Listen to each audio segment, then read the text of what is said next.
Salam, salam damai sejahtera di dalam Tuhan Yesus Kristus kepada para sahabatku. Saat ini kita bisa bertemu kembali untuk meneruskan pembahasan tentang rumusan kealahan dengan tema antara Esa dan Tritunggal. Rumusan kealahan bisa saya sebutkan ibarat kita mau tahu isi rumah seseorang. Untuk itu kita perlu berjalan dan menuju ke arah rumah orang tersebut.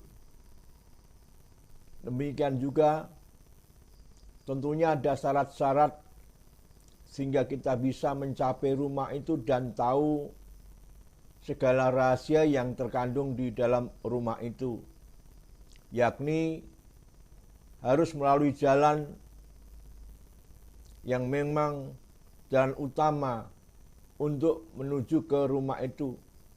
Demikian juga kalau memang rumahnya adalah rumah yang besar dan memiliki beberapa pintu gerbang di depannya, maka harus melalui beberapa pintu gerbang yang merupakan akses untuk menuju ke rumah itu. Demikian juga tentang rumusan keesaan Allah dan ketigaannya dalam Alkitab. Saya merasa secara subjektif bahwa ada ayat-ayat dasar yang sudah disampaikan beberapa waktu yang lalu merupakan jalan utama dan pintu gerbang yang tersedia, sehingga insya Allah kita bisa menemukan segala rahasia yang ingin kita capai yang ada di dalam rumah rohani tentang rumusan kealahan. Saya ingatkan kembali bahwa jalan masuk atau pintu gerbang itu adalah yang pertama Roma pasal 1 ayat 19 dan ayat 20. Pintu berikutnya lagi adalah Kejadian pasal 1 ayat 26.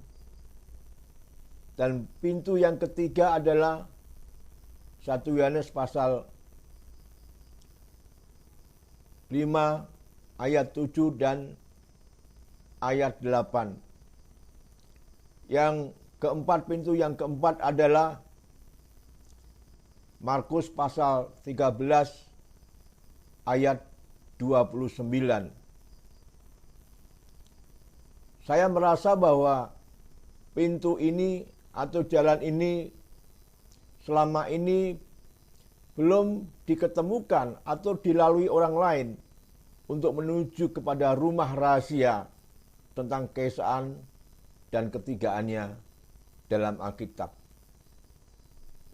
Karena Roma pasal 1 ayat 19 dan 20 menguak bahwa sejak bumi dijadikan, keilahian yang tidak nampak menjadi nampak dari karyanya di pikiran.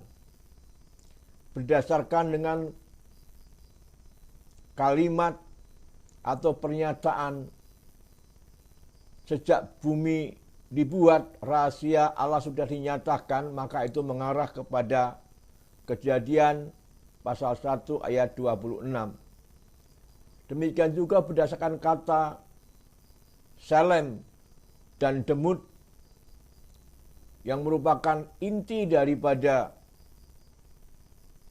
ayat Kejadian pasal 1 ayat 26 yang bermakna gambar atau patung serta sama persis, maka itu bicara masalah konstruksi Allah sama dengan konstruksi manusia, yakni keesaan mengandung ketigaan unsur. Sehingga Kejadian pasal 1 ayat 26, pintu masuk untuk menuju pintu berikutnya lagi yang ketiga, yakni 1 Yohanes pasal 5 ayat 7 dan ayat 8, bahwa ketigaan unsur itu adalah merupakan bagian daripada keesaan, baik untuk Allah maupun untuk manusia. Dan yang berikutnya lagi, pintu yang keempat adalah hukum yang tertinggi, sebagai pintu yang mulai mendekati bagian dalam rumah rahasia tentang kealahan, yakni Allah yang Esa adalah merupakan hukum yang tertinggi, atau terutama yang diambil dari kata prote. Nah, sekarang kita memasuki pintu yang kelima, yang memang selama ini juga belum dilalui atau digunakan atau dibuka oleh bapak-bapak gereja maupun tokoh-tokoh temporer, baik yang ada di luar negeri maupun yang ada di Indonesia. Yang saya maksud pintu kelima yang belum dilalui dan dibuka untuk masuk ke dalam rumah rahasia tentang kealahan dan keesaan adalah adanya kebenaran kiasan. Kebenaran kiasan yang saya maksud yakni yang disampaikan oleh Tuhan Yesus yang terdapat di dalam kitab Yohanes pasal 16 ayat 25 yang bunyinya seperti berikut ini. Semuanya ini kukatakan kepadamu dengan kiasan. Akan tiba saatnya aku tidak lagi berkata-kata kepadamu dengan kiasan, tetapi terus terang memberitakan Bapa kepadamu. Yohanes 16 ayat 25. Nah, para sahabatku, inilah di penghujung keberadaan Tuhan Yesus di muka bumi, yakni dari awal sebetulnya memang ingin memperkenalkan sebagai El Gibor, Allah yang Maha Perkasa, atau terjemahan yang lain yaitu sebagai YHWH Sebaot dalam bahasa Ibrani Yesaya 9 ayat 5. Tetapi karena memang kondisi masyarakat atau orang-orang percaya pada zaman Yesus dilahirkan belum mengerti secara sempurna apa yang dimaksud Immanuel dalam kitab Yesaya. Demikian juga Allah perkasa yang dilahirkan melalui manusia. Sehingga untuk memperkenalkan rahasia tentang kealahan tidak serta-merta dalam waktu yang singkat bisa dimengerti oleh orang-orang Israel pada zaman itu.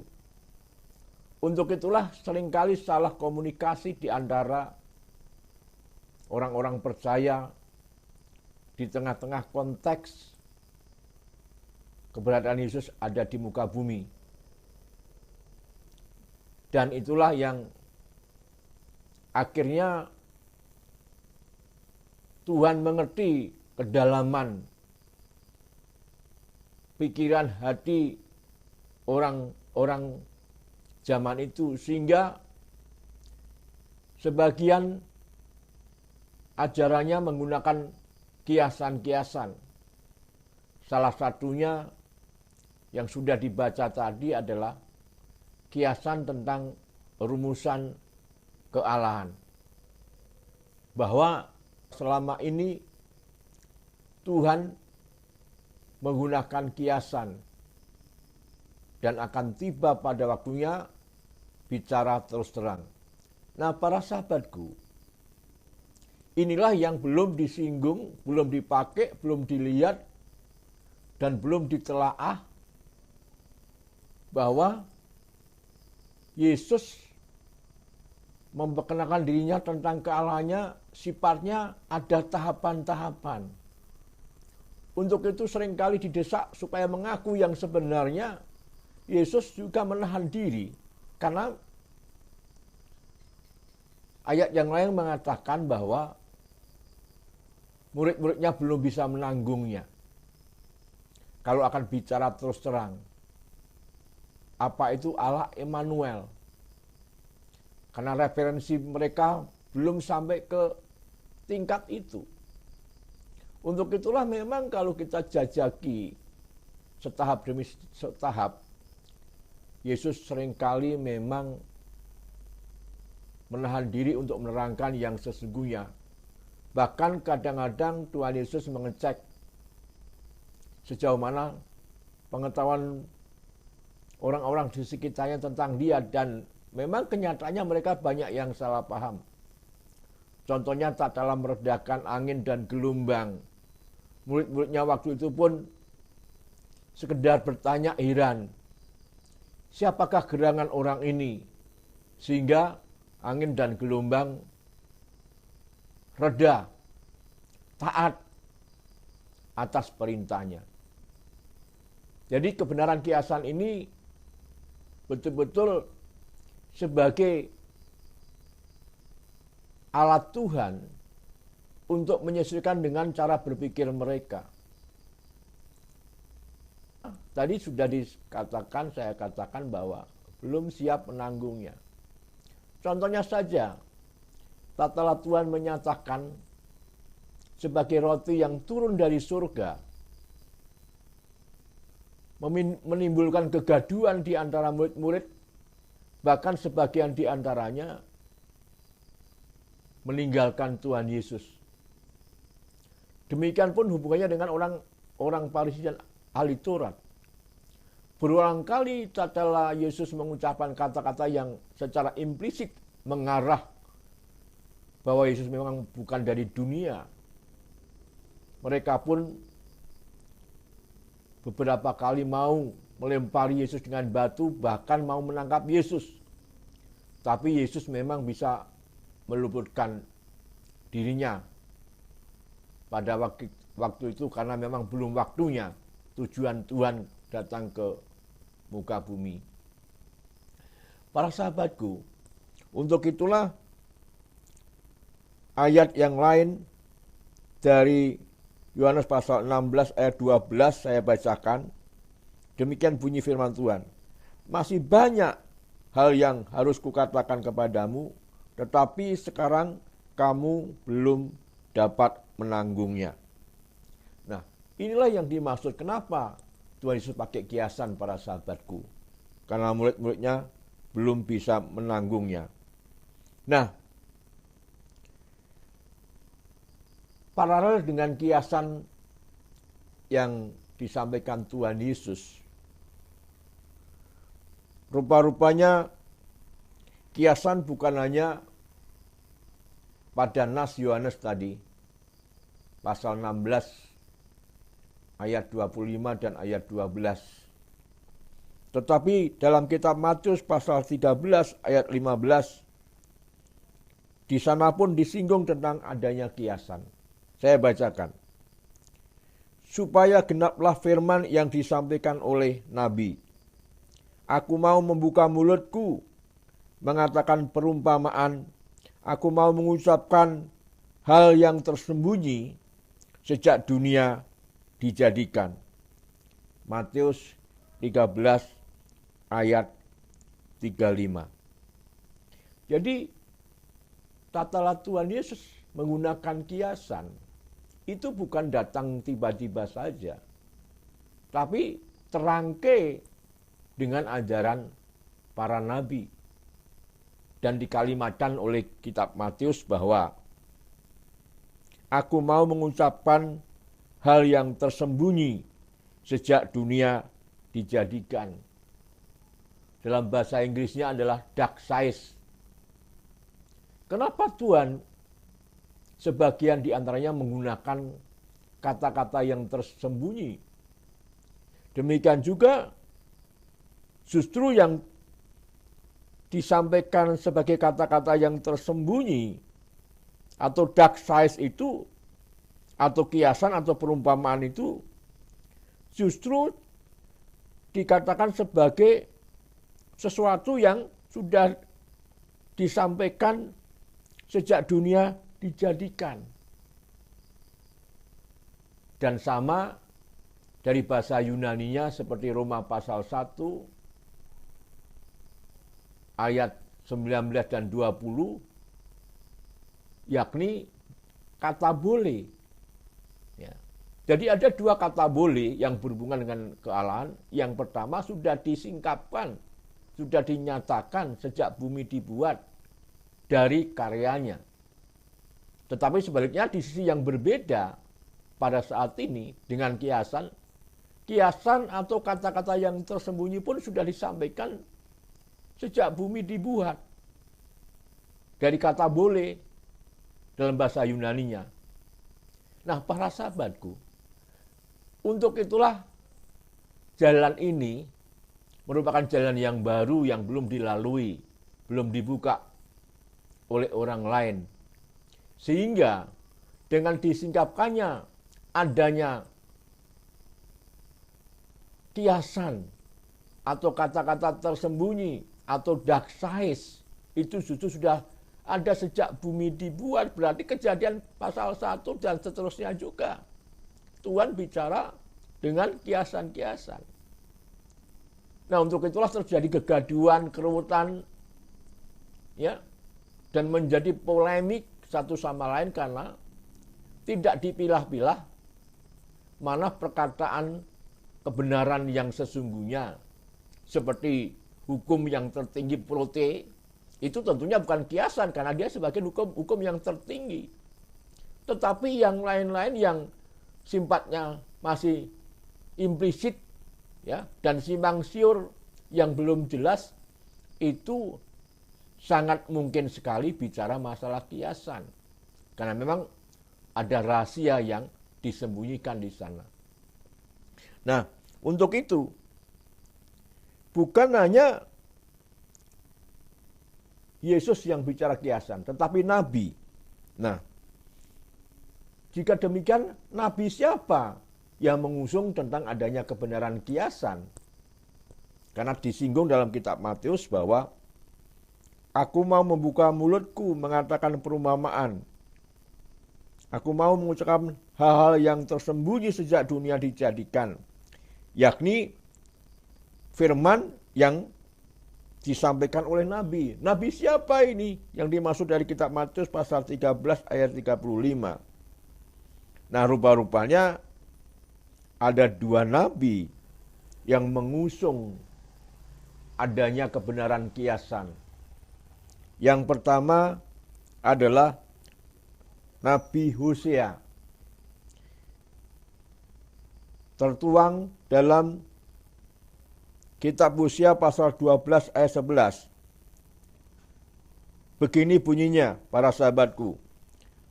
Aku berbicara kepada para nabi dan banyak kali memberi penglihatan dan memberi perumpamaan dengan perantaraan para nabi. Hosea 12 ayat 11. Jadi terdapat kata perumpamaan diusung oleh Nabi Hosea. Jadi para sahabatku, kitab kita memang kitab yang terhubung satu sama lain. Dan ini adalah merupakan pintu rahasia yang kelima, yang selama ini dikunci oleh Roh Kudus kepada beberapa bapak-bapak gereja, tokoh-tokoh temporer, karena memang kitab kita adalah kitab nubuat dan roh nubuat. Dan ada ayat mengatakan bahwa seorang pun tidak bisa mau mengambil sesuatu bagi dirinya sendiri kalau Allah tidak mengaruniakannya. Untuk itulah Ya, jadi pintu ini belum dilalui dan belum dibuka orang lain, tetapi tiba-tiba saya sendiri sangat terkejut menemukan pintu-pintu yang tadi, dari pintu 1, pintu kedua, pintu ketiga, pintu keempat, dan sekarang pintu yang kelima, yakni adanya kebenaran kiasan. Yang saya buru buku-buku, literatur mengenai rumusan kealahan sejak saya menjadi Kristen sebagai orang yang ingin tahu, dan tatkala sekolah kerohanian sampai sekolah tinggi S1, S2 memang belum menjawab apa yang saya cari. Bahkan pengalaman saya pernah tersudut oleh kelompok saksi Yehova. Kenapa? Karena diktat kristologi yang saya pelajari, literatur yang saya miliki dari berbagai tokoh-tokoh. Saya membaca sebagian buku-buku Bapak Hamran Hamri, tokoh dari seberang, tokoh dari sebelah yang menjadi pengikut Yesus.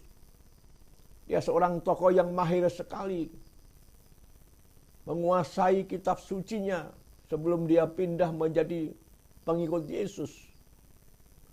Tetapi memang setelah saya baca, baik berupa diskusi-diskusi maupun berupa karangan biasa, itu pun belum menjawab apa yang saya butuhkan. Muncul berikutnya Bapak Dr. Suradi yang membuat atau mengarang buletin majalah Nehemia. Saya pun baca secara terus-menerus, tetapi itu pun belum mencairkan. Saya belum anggap bahwa itu sebuah jalan masuk untuk mengerti rahasia kealahan dan ketigaannya.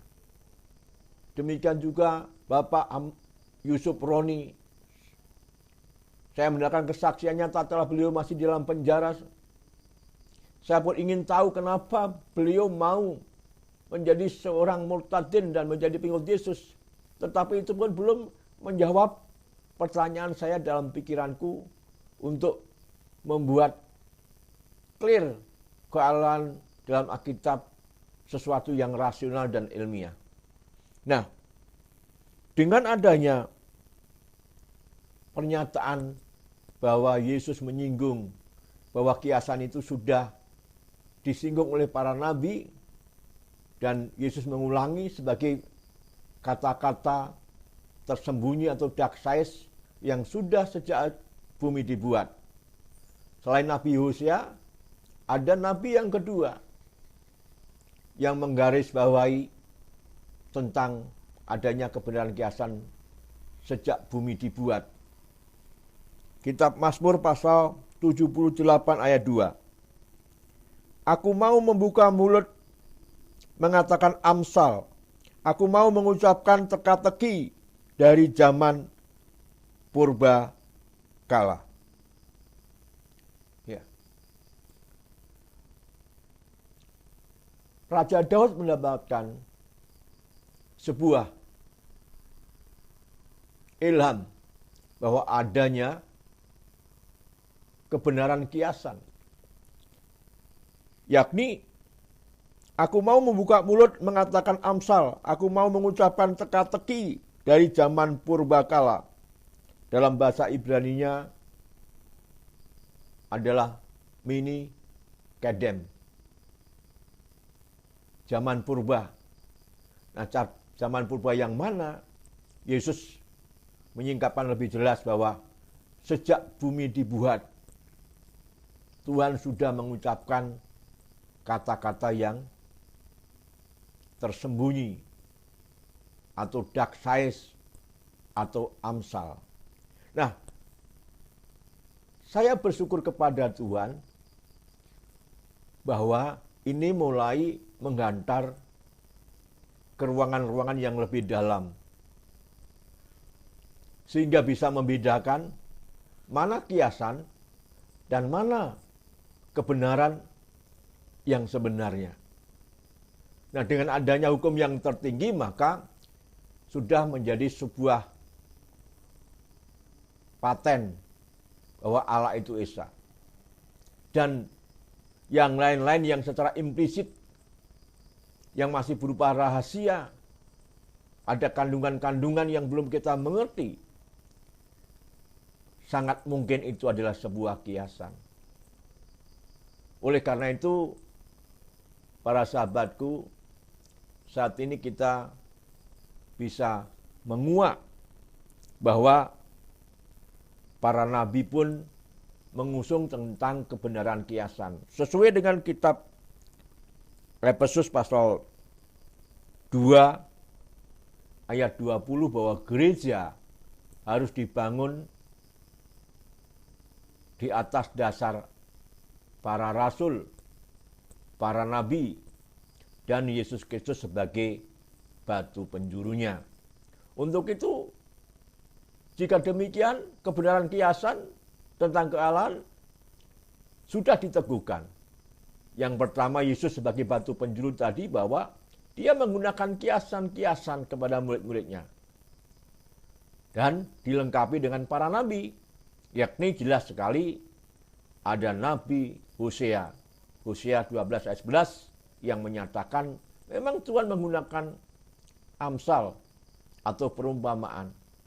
Dan yang berikutnya adalah Nabi Daud, Mazmur pasal 78 ayat yang kedua, bahwa sejak zaman purbakala Tuhan bicara melalui kiasan. Untuk itu, mari kita terima kebenaran ini, bahwa apa saja yang merupakan kiasan-kiasan, kita akan sambung pada episode berikutnya.